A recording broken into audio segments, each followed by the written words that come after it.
શિખામણ હંમેશા હારેલા વ્યક્તિની લેવી સાહેબ, કેમ કે જોખમની જાણકારી જીતેલા માણસો ક્યારેય નથી આપતા.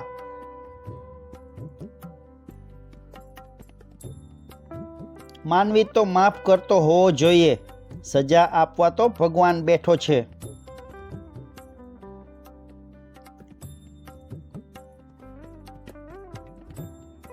હંમેશા સ્વમાન તો પાઘડી જેટલું ઊંચું હોવું જોઈએ.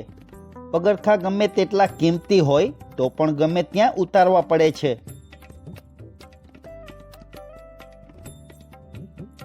નસીબનું લખેલ બધું જ સહન કરવું પડે છે, કારણ કે મુશ્કેલી વેચી નથી શકાતી અને શાંતિ ખરીદી નથી શકાતી.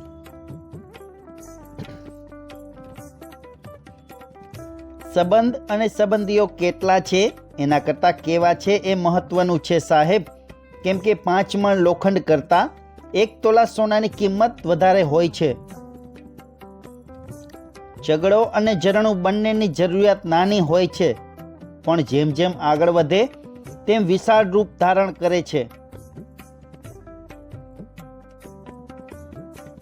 ગૂગલ તમને આખી દુનિયાનો રસ્તો બતાવી શકે છે, પણ માનવ બનવાનો રસ્તો તો કેવળ ધર્મ, શિક્ષણ અને સંસ્કાર જ બતાવી શકે છે.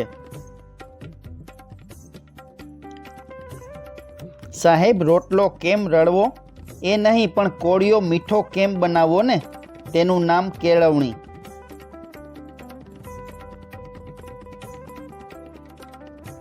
માર્ગ અઘરો પડે, સમય ખરાબ બને, પણ કર્મ શુદ્ધ હોય તો કૃષ્ણ રસ્તો પોતે જ બતાવે છે સાહેબ.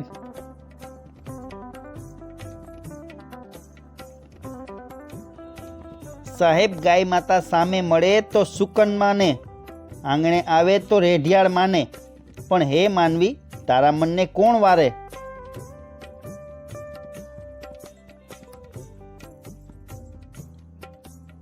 આજના લોકો ભેગું કરવા માટે જીવે છે મારા વાલા, અને પહેલાના લોકો ભેગું રહેવા માટે જીવતા હતા.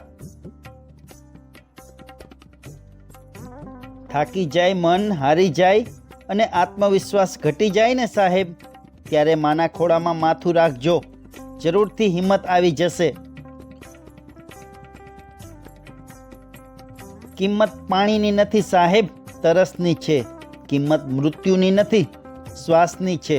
સંબંધ તો ઘણા છે જીવનમાં, પણ કિંમત સંબંધની નથી, તેના પર મૂકેલા વિશ્વાસની છે. ઈમાનદારી અને સંસ્કાર એ તો કૂવામાં હોય તો અવેડામાં આવે, બાકી બદામ ખાધે કંઈ સંસ્કાર ન આવે મારા વાલા. કોલસાને દૂધમાં નાખો ને તો એ સફેદ થતા નથી સાહેબ. અમુક માણસોનું પણ આવું જ હોય છે. ગમે તેટલા સાચવો તો એ આપણી કદર કરતા નથી. પૈસાથી કમાયેલી વસ્તુઓ કરતાં સ્વભાવથી કમાયેલા સંબંધો વધારે આનંદ આપે છે સાહેબ. તમે ઓળખાવો છો નામથી, પણ તમને યાદ કરાય છે તમારા સ્વભાવથી. પોતાના મતલબ સિવાય કોઈ પણ બોલાવતું નથી સાહેબ. જ્યારે ઝાડ સુકાઈ જાય ત્યારે પક્ષીઓ પણ પોતાનો માળો બદલી નાખે છે.